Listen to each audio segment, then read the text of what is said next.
you live 20 people. We are together. You're all together. My mother-in-law, my father-in-law, my brother-in-law, Yes. my sister-in-law, everyone. And you're We've happy. grown. Yes, we are happy. How? At the same time, we have our own independence. We have our own space. We have our own voice. And what I would say at this point is that the support what you get from the family is very important. Yeah, there is ups and downs, definitely, because 20 people living together, definitely there are few people have got different views, different thinking. Yes. But at the end of the day, you understand each other. I think that gives you happiness. Yes. That gives you So happiness. is there no like bickering, gossip? This family doesn't gossip your family. Then no one is talking to each other. You know, That's what I'm telling you. There is ups and downs. Yes. Yes, no doubt about it. Yeah. But I think sitting together, explaining your situation, sometimes people don't know what the situation was and why you behave like that. But when you explain them, when you make them understand, yeah, this was plus like this, and they will understand. Yeah. And compromise, understanding. Yeah. It really matters. So you Really come matters. together as a family and talk. Correct. Yes. Yes. We I have want to be our- married in an Indian family. I want conversation. I African can show you families an are also Indian like boy that. if you want to. There's a proposal. We will talk off the show. Off Yeah. the show, You please. have to keep Yes. a part of my life private. Right. But we're not like that. No, we are. How? But in the traditional African, my mother, when we were growing up, we had the 7 of us. Yeah, we are 7. Yes. We had like, I think, 5 cousins. We had 3 neighbors who used to live. Their place was like less than half a kilometer away, but they used to live with us. Yeah. So I think our house, we had like around 20 people, plus my mom and dad, some uncles. Yeah. And we had 5 bedrooms. Yeah. And every bedroom had a double decker, and people could just kind of But you like... see, and that's the that's not the norm. It's the exception. Because yes, I know, like even for my parents, so it's that generation. Yes, it's that It's that generation, generation true. that, because you know your grandfather is a polygamist, so all the wives are there, then their kids. But even then, there's a lot of strife, and no, they all don't come together. So it's kids from wife number 1 striving against kids from maybe wife number 3, and then there's that mvurutano, and then you know there's a lot of that going on, as opposed to what I'm hearing her saying. We all sit around that Mumbai street food and say this is the problem. Luckily, I don't know about polygamy. Yeah. From my grandfather, there's no polygamy. My Yeah. parents and uncle, there's no polygamy. Yeah. And here, there's no polygamy, Then there's- definitely. Oh, girl. So, and that is one Yes. thing. On Ricky's side, there was polygamy from great grandmother. So, So naturally, then for him, he would imagine that it's okay to have many partners. Yes. The problem is he wasn't as open as his maybe grandparents, because our grandparents True. are open. All the Yeah. wives are in one compound. They're all in one compound. So you knew today grandfather has gone to this house or Yeah. to this house. But this generation is hiding these extras. And a lot of people end up getting hurt in the process. But now for you, Zippy, I was angry at you reading this book. Yes. Because you commend and hail your parents' marriage. And they've stuck it out. 37 years, you just said it. Yeah. So you have the prime example. Yeah. Because a lot of people whom I see accepting a lot of crap in relationships, it's because they didn't have a good example. So they whatever comes, they take it. You had an example, but you still accepted to go through the mud. Why? Fear. Fear Of the society? society, exactly. What will they say? What will they say? They will say she's too educated, that is why. That's number 1. She's a musician, performing artist, don't make good So wives. she's a That's another celebrity. reason. So She's a she's celebrity. the diva. Yeah, so that is why. I had all these reasons against me, and I felt I had to make it work to show everybody that I can. I wanted to prove to people that I can make a marriage work. And also, I turned into prayer. And I prayed. I still have these books, a lot of books on marriage, the power of praying, why, how to make a marriage work and all that. And I believed I could change him. Yes. And I really did everything to change him. Talking about cooking, I'm a good cook, let me tell you. My mother is a good cook, and so I am a Yes. good cook. And I love cooking, not just being a good cook. I Yeah, love cooking, yeah. even up to now. Yeah. So if it's cooking, whenever he was around, I You bring would it. cook. Yeah. For cooking, I would add it this way, that in our tradition, our Gujarati tradition, we say, Indian tradition rather, that man's love starts from the tummy. Yeah. So if you feed him well, Mm-hmm. he'll be happy. That's the first thing. Yeah. And another thing in our Indian tradition, that the man eats first and then the woman follows. Oh, as in you don't eat together, or if It he used has to be, buy- not now. Okay, It okay. used to be, Oh, not okay. now. Not nowadays, but yes, that you make food for all the men sit first, they Yeah. eat, Yeah. and they say, okay, fine, and then the ladies will follow that. Ah, I like So, that. That was a tradition. But yeah, of course, not nowadays. I said I like that, and I saw this girl like, she likes what? No, I like that. I think it's special. Yeah, Yeah, like you know, serve them, let them eat, and then now we can correct. eat as well. I don't know. I kind of find that it's cute. So, but you don't do that anymore. No, not anymore. Oh, you all eat at the same time. We all eat together. Yeah. Okay. So, your story. By the way, you know she is a PhD. She is Doctor. I know, I was Zippy. just looking at it, I was Doctor. that's a degree. Yeah, she Yeah. PhD. Like Yeah. you even delayed presenting your thesis. Yeah, because at that point in 2012, Yes. I did my research work, field work in 2011 at wherever I was doing it at. Okay, I did my research work in 2011, but then immediately after doing my research work, my son died. And when my son died, Ricky was cheating on me. He blamed me for the death of the baby, saying the baby died because I wasn't there. And I asked myself how, because even that morning before I left, I was going to work and I told my girl, check for me, Zuri, because I don't believe in hiding from the house when going to work. I have to tell my baby bye. So I was like, no, wake him up to tell me bye. Yeah? Yes. So the house girl goes and finds the baby is gone. So he blamed me that I had been careless, and I was like, what did I do? So there was the cheating, there was the carelessness and the blame game. And so through all this, I couldn't go on with pursuing my PhD. So the whole of, and then when Zuri died, I was pregnant again. I told you we were doing it a lot. I'm like, man. I Yes. mean, your book was taking me this way. Yeah. I'm like, she got another So I child. got with another him. baby in February. Yes. And with that second pregnancy, I think I had like 3 beatings. And the final one was in January, and I didn't even know that I was going to have this baby because he beat me and he left me in the house and he went to work. My mother called in the process and was like, are you giving birth? You know, I told her, no, Ricky has hit me. She called Ricky and Ricky was like, no, I have not hit her, she has just fallen down. And he left on a Sunday evening because sometimes after I came back from Germany, he used to work in Mombasa. So he could come on Friday evening, leave on Sunday. So he left. I had to crawl, check my phone, and call another lady. She's called Mama Ben. Yeah. Yes. She came, took me to Kitengela Medical, checked the ultrasound. Yeah. Baby was less active. You know, I was in the hospital for 3 days. He wasn't picking my calls. So all this, after having the baby, all that stress and all, by the time I left in December 2012, let me say in 2012, I didn't touch my PhD. You know, you say, today I'll touch it. Yeah. You go read it, then you're like in the middle. I don't know where in the middle my mind could go, but I could sit there, think, sleep, and maybe tomorrow, a whole year, nothing. Nothing. So in 2013, after I left, is when I got to the reality, like, God, my contract has to be renewed. And I have nothing to give my supervisors. So I just went and talked to my immediate boss, who was also my supervisor, and I told him the truth because my problem is I'm too honest. I think that's the problem. No, I think that's the best quality. Yeah. To be open and to be frank. Yeah. And to be true. That's how you get The help. society does not like people who are too honest. They like people You to be do- honest, but not too honest. But you do it for yourself. Yeah. Yeah. So I told him everything. I told him my marriage is on the rocks. In fact, I'm not living with that guy. I have moved from Kitengela, a house we built together and all. And like, he beat you for it. oh, he beat me for it twice. I think he beat me twice for that house because I used the money to buy tires for our car. Yes, because I was commuting from Thika Road to Kitengela to check the construction work. The tires got worn out too fast.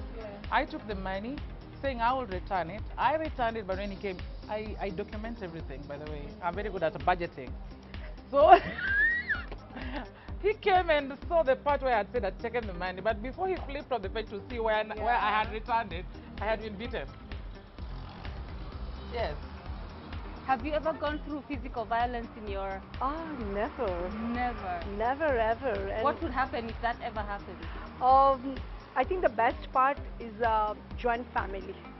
Because if there's something wrong between two persons, like husband and wife, there's always other people around you to tell you the truth, to make you sit down, make you understand who is at fault, why is at fault, who has done wrong, why have he or she has done wrong. And I think that makes life more easier. Because you are in the fear, what you are talking about is fear. While is in our family, we don't have a fear. Even if I have something wrong, even if I'm not feeling well, or even if I have some problem with my husband, I've always some person there to talk to. And he or she will be definitely not doing favor to anyone. Yeah. He or she will be a neutral person. Objective. Correct. And they will guide you. Yeah. And they will make you understand. Yeah.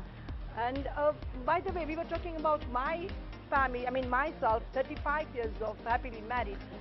Recently in November, I went to India to celebrate my parents' 65th wedding anniversary. So they are happily Must be married. married to an Indian. 60, I think there's something here. 65 years. We all brothers, we all sisters, we all got together. We had a very good time. We went out for a hill station. We celebrated their 65. Or is it just the African And community? they both are 80 plus.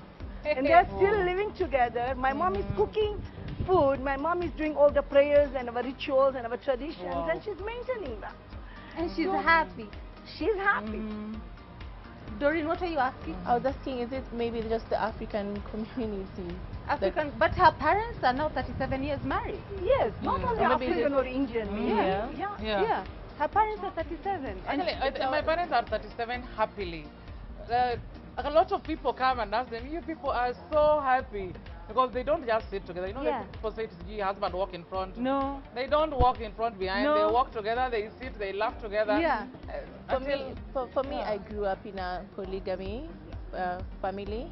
Yeah, because we're 8, but I was born from my mom and my dad. I was the only one. Yeah, so I really don't want to go through that in my, in my future. Yeah. But there's nothing I can do. Yeah. That is theirs. Yeah, This is your story now. That's true. Yeah, you can write I don't think it's African or Indian or Gujarati or any other community or caste. My husband is born and brought up here. He's almost touching 60 soon. So my father-in-law, they have been in this country since several years. So I think they're more Kenyan than Indian. So we know each and every tradition of Indian, and we have all the friends. I've got so many African friends. Some of you are here. I'll be one, but so I think it's not the caste or the creed or the community, but basically the understanding between husband and wife. Yeah. Again, respect and trust, and sometimes yes, let go. But it should be both the ways, not only one. You're right. Not only one. I actually really agree with the part of respect and trust. Yeah. Leave the word love out. Love is first. out. Love is out. It's Yeah. only on Valentine's Day. Yeah.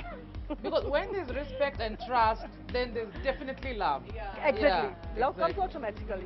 I see that. No, but at least let love start, eh?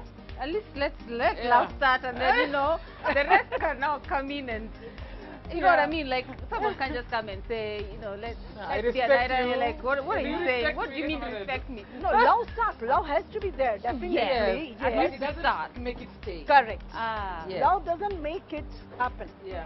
I hear you. Yeah. So how do you, like in your 35 years, like, keep the spark alive? How do you keep it exciting? Yes. I think it's not only being together, Yeah. but we have a common goal in our life. Yeah. We both are working with a NGO, and we are working with so many children all around Kenya. So whatever we are doing, it's always being together. We go to the schools, we serve them uji. Recently, when I said we went to Masai Mara to celebrate our 35th anniversary, but even during that period, one whole morning we spent with the kids in Masai Mara school. Wow. So I think that is also keeping us very close and happy. Yeah. I like that. A common goal. Yeah, you have Common something to goal. do together. Common interest. And not whatever you kept doing here. Not No, that one. we were two separate. No, you are not. I'm saying the common goal is not the too much. Oh! Yeah. No, that Find one, no. something for community. Yes. Right. Maybe you have a different career. I'm a housewife. Yeah. I'm not working as an office or anywhere. My husband has got his own business. Yeah. So he has got his life. I've got my life. But But you have at the this same that time, brings we have you. a common goal. I like common. it. I like That's it. that's Yeah. I think that's a powerful Yeah. correct. I totally agree with Yeah. that. Wow. Have a common thing you can do together. At least Yeah. there has to Very be one or messy. two things which are common, which Yeah. can make you move. I like that. Mm. Okay. So now you haven't heard her story. Even after going to the priest, Yes. and you say the priest was like the voice of God. Yes. Because he said, leave that man, leave. And yes, she left, she found a house somewhere. And before you know it, her ex-husband knows where she lives. She has hosted him for I think 2 or 3 weeks because he was sick. He got an He accident. got an accident, broke Yeah. his face or something. Mhm. You brought him to your house? Yes. I felt, you know, you are told that Zippy, take him back in, because sometimes when these things happen, it gives somebody a point of reflection and a turning point in their Does life. they see how important you are? Yes, and I felt, I am taking care of him. You know, even that form which I couldn't touch, I am the one who was to give him to fix. Yeah. And I took him in. Yeah. I took care of him. And he tried to convince me to go back, and I Yes. said I couldn't because he had brought in another woman there and lived with them Already. there. And the time when I heard that another woman was there, I came back and I said, I want to take my things. And they locked the door. So I said, okay, fine. I couldn't take it anymore. Because in my mind, I was like, this is a house that I am the one who knows the first stone that was laid. He was in Germany when I was doing that. You built the house. He sent the money, but I was there when Yeah. the first foundation was being laid. He came and found the roof put Yeah. so that we can traditionally enter the house together. So that also ate into my PhD time. It delayed you from It becoming a delayed me. doctor. You know, Yeah. going to check a construction site 3 times a week is not easy. It's not easy. Yeah, and that is, I'm Thika Road driving to Kitengela and back. My So God. I took him in at that point, and after he was healed, he decided to go back to Kitengela, Yeah. but I couldn't. Yeah.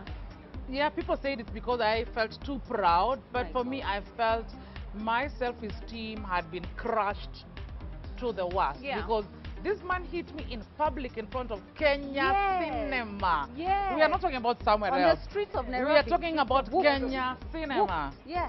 Yes. And I was rescued by a man called Moses. Serious? You Moses mean- from Moses Egypt. You mean he rescued was- Zipporah. Yes. Must be a headline. Bible completely. Completely. You know Maggie's restaurant? Yes. That's where he escaped because he was hitting me on the streets for waiting for him from 6 p.m. He keeps saying he's coming until I tell him I've walked around the streets. Please find me at Dodi's restaurant. Then he comes to the restaurant at midnight. I texted him and told him From even 6 p.m. From 6 p.m. p.m. to till midnight. midnight. All right? I told him I'm at the counter. You'll find me seated at the counter at this place. Yeah. And he comes and looks at me and asks, who's bought you a drink? You can buy for yourself. I am working. Yeah. True. I bought my own drink. I even told you where I am. How could I be drinking with another man knowing you? Knowing you. Knowing Yes. you. You know? Yes. So he came, he hit me. We went into the car. He started beating me up, and I said this was not going to happen again. Because the previous year, we were coming together. We were from watching a movie. Yeah. And I meet one of my former music producers. And he says, hello, we are sorry for the loss of a child. We could come. It was just 1 month after we'd lost our son. And the moment we reached the car, he starts slapping me, saying, oh, there's something between the two of us. You know, the way I hugged that guy and he hugged me. And I was like, but how? You know, this guy had his wife and I was with you. Yeah. And I introduced you And he said, I did not introduce them well. I just said my husband, and I just said my producer. There was something wrong, so he hit me all the way. So at the Kenya cinema, when he hit me, I said, it's not going to happen again. So I got out of the car, people rescued me and all, and that was the last straw. No, it was not. It was that not. was not your last For leaving straw. the house. Do you know how many times I kept wishing, I hope this is when she's leaving. I hope not at this point. Okay, that's the time I left the house, but I didn't leave the marriage, yeah? Yes. So leave the house I but left not the house, the but I didn't marriage. leave the marriage. Yes. So you were still trying to make it happen. By the way, we really tried to, after we had separated, like I was living, I first went to live in Nasra Estate, somewhere near Umoja. Then I went to live in Lakisama. I stayed in Lakisama for 2 months. The second month I didn't even finish theft. Then I moved to Mirema Estate. Yeah. So during all this time, we were trying to reconcile, you know, and see, can this thing work? Maybe we were just carried away, maybe we were young and all. And so I kept taking him back. He comes to the house, I cook for him, I take care of him, he stays for the night, and he goes. Yeah. You did the same, Doreen. Yeah. So you called it quits. You were in a dating relationship. Yeah. But then even after saying it's over, For me, I said it was over after I found out that he had another woman. Yeah. So I was just like, that's it. Yeah. I left. But even after I left, like, you know, there was that, like I told you before, there was to and fro. But then now, the thing that decided I really left was because of words. You know, he would always call me, and I tell him I'm somewhere drinking. You know, he'd call me names. You know, going into my family. You know, he had never come home. Okay, the thing is that I feel like my relationship maybe didn't work out because I left home, not in a good way, in a way of, I found a boyfriend, so let me just, yeah, not really eloping, but I just left. I just left. So, okay, I used to talk to my dad. Well, he knew that I was staying with someone. So now my plan was to come and tell him I found someone, because I felt like at that time I want to stay with him for sure. Yeah. But then just before I told before he came home, I found out he was cheating, yeah? But now it was my fault that he was cheating because I wasn't doing this, because I wasn't maybe putting on makeup, or because I don't put on makeup. Or sometimes they have very weird reasons to cheat, but especially at a young age. Yeah. But it just changed when I found out that he had another woman, so that's the reason why I left. And the calling, you know, trying to get back together with him, and then he abuses, going to my family and saying, but maybe even that home that you're staying in is just like he was convinced that I was a prostitute. I don't know why, but those are the words that just used to come out of him, just because I used to work in a hotel before. So he was like, maybe home is not even truly home, it's just like a brothel, and maybe my dad is a pimp. You know, when it just... Yeah. So words are the ones that made me just want to leave. Yeah. Because he was touching areas that wasn't, you know, it was disrespectful. Yeah. Yeah, going into my family, and, you know, things that I told him, he used them against me, about my family and all that. You know, when she talks about the prostitute, I was called a prostitute. In fact, on that day, I was called a prostitute many times, but on that day, I was called a prostitute in front of everyone. Well, And I've that had is that the time before. I stood and I said, I, Zippy, your wife of 5 years, you called me a liar. But I told him, the child we buried at your home is yours. The one I have is mine. It is over. But then when I said those words, I didn't even know. I think that is what we call temporary insanity. I don't even know what came over me, but the strength I started having from that very moment, I do not understand. But then later, I think when they keep abusing us, you're a prostitute, it's because they are. Because they're the ones who are doing it. So they want to keep thinking that everybody else is doing the same. So nowadays, when somebody abuses you, you're like, okay, why? Why are you abusing me like that? Yeah. Yes. But then I stopped getting hurt with it, and I said, Zippy, I know I'm not. Yeah. I know in my family there isn't something like that. Yeah. And I know it's not in me, because I always say, I always say, from the moment I started dating Ricky, I never cheated. Not even after the moment I left, up to the time my divorce was declared in court. Because I said, there's no day he's going to come in court and say I cheated before the marriage is declared. What if something happens in the middle before it is declared? So I didn't.